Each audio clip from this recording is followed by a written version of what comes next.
You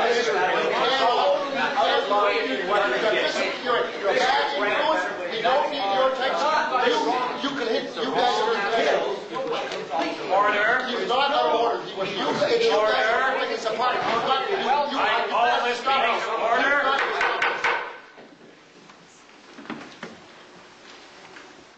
Yours truly, Reverend William T. Hill.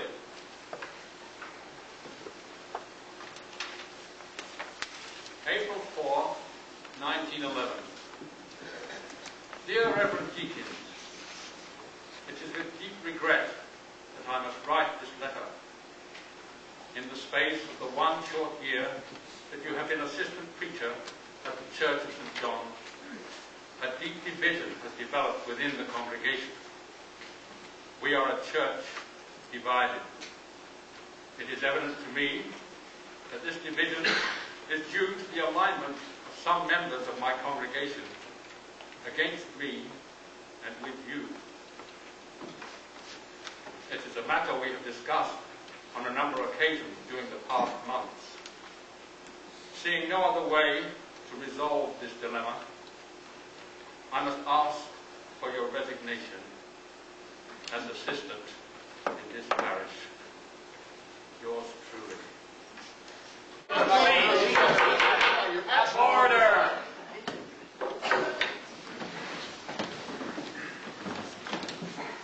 The issues we must resolve today are most serious and require your utmost cooperation. In view of this, I suggest that all the usual financial matters on the agenda be tabled, in order that we can bring our full attentions to bear on this one problem. Mr. Chairman. Chair recognizes Mr. Evans. I believe we should get right to the point here. Mr. Hill has overstepped himself. He's overstepped his authority. And since he won't resign, I move that his salary be reduced to $1. You can't do that. You can't do that. Order. A motion has been presented. Oh, yes. A motion to reduce Reverend Hill's salary to $1. Edwards, you tried that at the Easter vestry and were ruled out of order. Yes. Mr. Chairman, rule on this. Yes. Mr. Hill may be a minister, but he is our minister.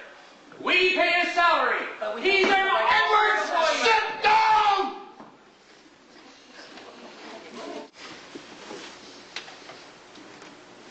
Dear Reverend Hill,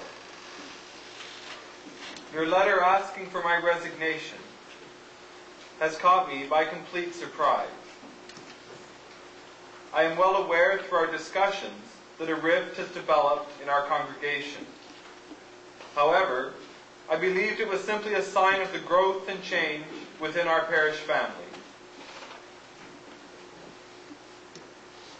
As in any family difficulty, I felt we could work together to resolve the issue. The chair recognizes Mr. Adam Beck. I'm a newcomer to this parish, gentlemen. I was drawn to this church, as was my good friend, His Worship Mayor Beattie here, by the reputation of Reverend Hill. Well said. He is known as a fine preacher, and although it is not for me to say, is known to have guided this congregation wisely for the past 23 years. But that's not the point, Mr. Beck. Mr. Edwards, let the man speak. My point, Mr. Chairman, is this. A man of Reverend Hill's experience, and after all, he is the only record this congregation has ever known, must not be tossed aside for doing what is his right as our record to do. Right. The chair The recognizes... point is that we, as a congregation, have rights as well. Now, don't get me wrong. I respect Mr. Hill. That's what you... Right? He has done a fine job for over 20 years. 23. But his dismissal of Jenkins, that was pure jealousy. Jealousy. Charles Jenkins had an appeal for the young people in this congregation, and for those of us who might not agree with everything Mr. Hill did. Mr. Hill did not see room for the two of them in one church. Jealousy. Right. Jealousy. Jenkins was tearing this congregation apart. It all depends on which side you are stepping, Mr. Grant.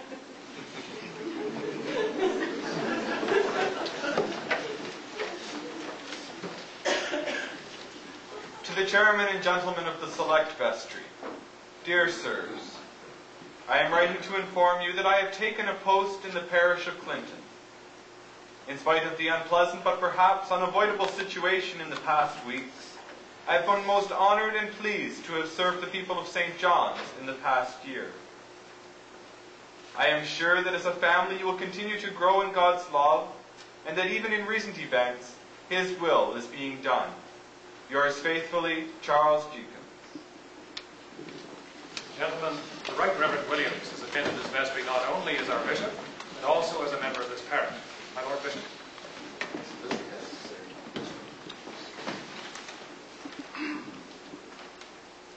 There is very little I can say at the present time, despite my strong request to be obedient to the authority of your rector.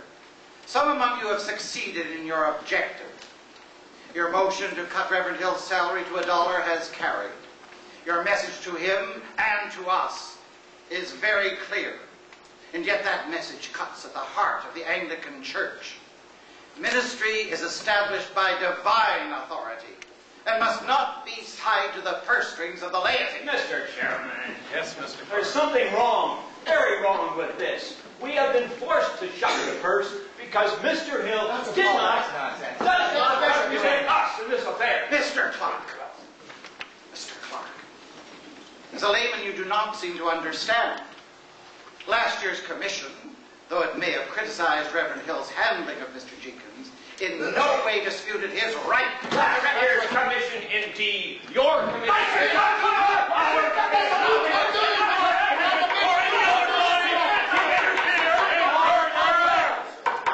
This has gone far enough. The motion has been adopted.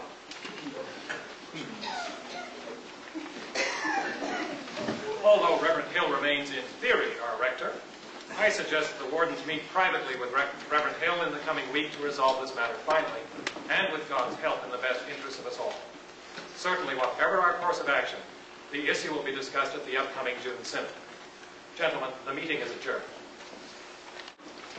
We have come to an end, a solution, mutually agreeable.